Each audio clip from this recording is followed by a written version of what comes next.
দীর্ঘ অপেক্ষার পর অবশেষে নির্ধারিত হলো আসন্ন সাউথ এশিয়ান গেমসের দিনক্ষণ ও ভেন্যু। আগামী বছরের 23 থেকে 31 জানুয়ারি পাকিস্তানে বসবে দক্ষিণ এশিয়ার এই বৃহত্তম ক্রীড়া আয়োজন। লাহোর, ইসলামাবাদ ও ফয়সালাবাদে হবে খেলা।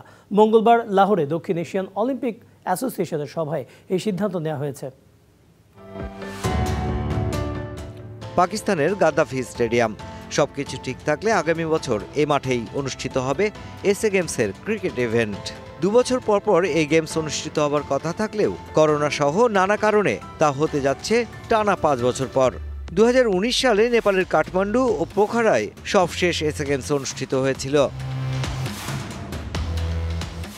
মঙ্গলবার লাহোরে সাউথ এশিয়ান অলিম্পিক কাউন্সিলের আয়োজনে বৈঠকে 6 দেশ অংশ নিলেও ভারতের প্রতিনিধিরা যোগ দেন অনলাইনে।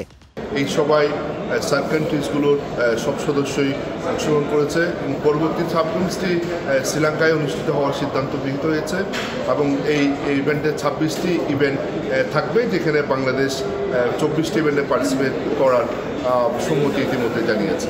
বৈঠকে সিদ্ধান্ত হয় 23 থেকে 31 জানুয়ারি পাকিস্তানেই হবে 14তম এসএ গেমস। তবে বৈঠকে জানুয়ারি মাসে পাকিস্তানের শীতের সংখ্যা নিয়ে প্রশ্ন উঠলেও আবহাওয়া দপ্তরের পরামর্শের কথা জানানো হয়েছে আয়োজকদের পক্ষ থেকে।